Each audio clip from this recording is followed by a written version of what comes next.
බලන්නකො මේ යකා බස් එක එලවන හැටි. see how this bugger is driving the bus. see how this bugger is driving the bus. හැමෝම එහෙම නෑ. මටත් මේ වගේ අත්දැකීම් අනන්තවත් ප්‍රමාණ වෙලා දෙන අත්දැකීම් වලින් එකක් තමයි ඔයාලට මම මේ අරගෙන අවිල්ලා තියෙන්නේ. මම හිතන්නේ මිනිහා බීලා. I think he is after liquor. liquor කියලා කියන්නේ මත්පැන් වලට. මේ යකා මාර පොරක්. he is a hell of a bugger. ඔතන බගර් කියන එකෙන් අදහස් වෙන්නේ පොර කියන. බලන්න කොයිතරම්නම් මිනිස්සු බස් එකේ ඉන්නවද කියලා. see how many passengers are there in the bus. හැමෝම මෙහෙම නෑ. ඒත් සමහරක් මිනිස්සු ඉන්නවා වැඩ කරන අය ගොඩක් දුරට මගීන්ට සලකන්නේ හරියට නිකන් අර අපි කියන්නේ අපේ යාළගේ සල්ලි වලින් අපි නොමිලේ බස් එක ඇතුළේ යනවා වගේ තමයි ඒගොල්ලෝ හැසිරෙන්නේ. ඊතර මං දන්නේ නැහැ ඒගොල්ලන්ගේ දෙන්න උගත්කමද නැත්තම් මොකද්ද හේතුව කියලා. ඒ යකා ඒක තම සතේකටවත් ගණන් ගන්න නෑනේ.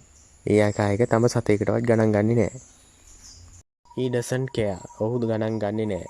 that for even a red cent කියලා කියන්නේ තම සතේකටවත් red cent. even කියන්නේ වත්. ඇත්තෙන්ම මේ මොට්ට බලධාරීන්ට මේ වගේ පොරවල් අල්ලලා දඬුවම් දෙන්න කිසිම වැඩපිළිවෙලක් නැහැනේ.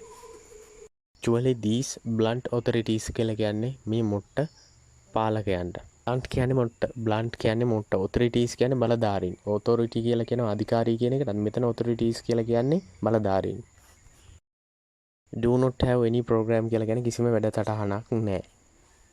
any program කියන්නේ කිසිම වැඩසටහනක්. any program. get caught කියලා කියන්නේ අල්ලගන්න. don't get caught to me කියලා කියන්නේ මට අහුවෙන්න එපා කියලා කියන්නේ.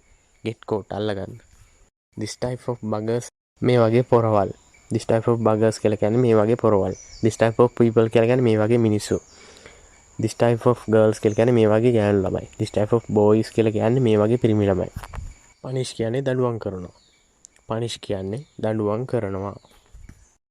හරිම භයානකයි. බීප මිනිස්සු එලවන වාහනයක නැගලා යන එක හරිම භයානකයි.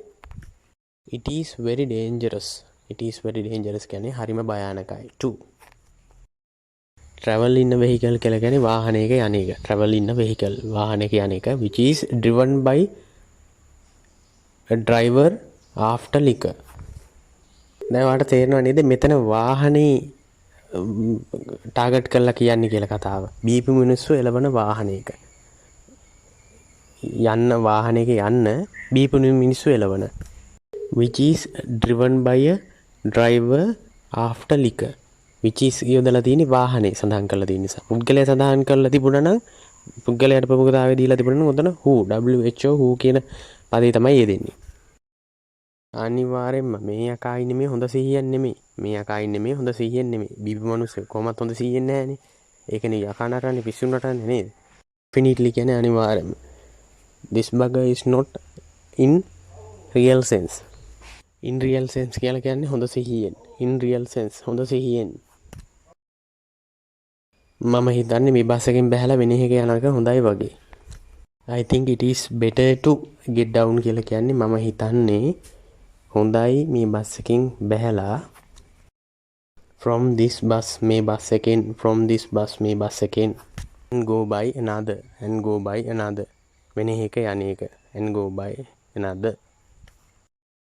හැම මගියෙක්ගේම ජීවිතයේ අනතුරේ තියෙන්නේ. all the lives of passengers are at risk. all the lives කියන්නේ හැම ජීවිතම. all the lives කියලා කියන්නේ හැම ජීවිතම. of the passengers කියලා කියන්නේ මගීන්ගේ. of the passengers කියන්නේ මගීන්ගේ. passengers මගීන්. at risk කියලා කියන්නේ අවදානමේ. at risk අවදානමේ. දැන් දෙන්නත් එක තීරණය කරනවා මේ බස් එකේ යන එක ජීවිත අවදානමක් තියෙන්නේ. මේ මනුස්සයා බීලා එලවන්නේ. යන්නේ හරි ස්පීඩ් එකකින් යනවා. ඒක නිසා මෙයා මේ දෙන්නම කල්පනා කරලා යනවා දැන් බස් එක නවත්තන්න කියන්නේ. එන්න අපි ගිහිල්ලා කියමු යාට බස් එක නවත්තන්න කියලා. we shall go කියන්නේ අපි යමු.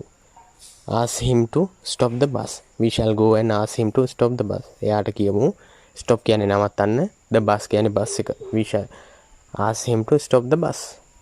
එයාට නවත්තන්න කියමු බස් එක. ඒක හොඳයි. ඉස්සරහට යමු. ඒක හොඳයි. ඉස්සරහට යමු. that's good. go ahead. go ahead කියලා කියන්නේ ඉස්සරහට යමු. go ahead කියලා කියන්නේ ඉස්සරහට යමු. මේක ඔයාටත් ලොකු පාඩමක්. හේතුව ඔයත් බස් වල යනවා. ඒ යන වෙලාවේදී ඔය වගේ පරීක්ෂාකාරී විදියට කෙනෙක් වාහනේ පදවනවා නම් ඩ්‍රයිවර් කෙනෙක් ජීවිත ගොඩක් තියෙනවනේ බස් එකේ. එක්කෙනෙක් විතරක් නෙමෙයි යන්නේ. එක්කෙනෙක් වුණත් ඒක ලොකු අවදානමක් තියෙන. ඒක නිසා බොහොම පරිස්සමෙන් ඒ වගේ අය පුළුවන් බලධාරීන්ට දැනුවත් කරන්න. ඉතින් ඒ වගේම මේ වීඩියෝ එකත් අවසන් වෙනවා. අට බොහොම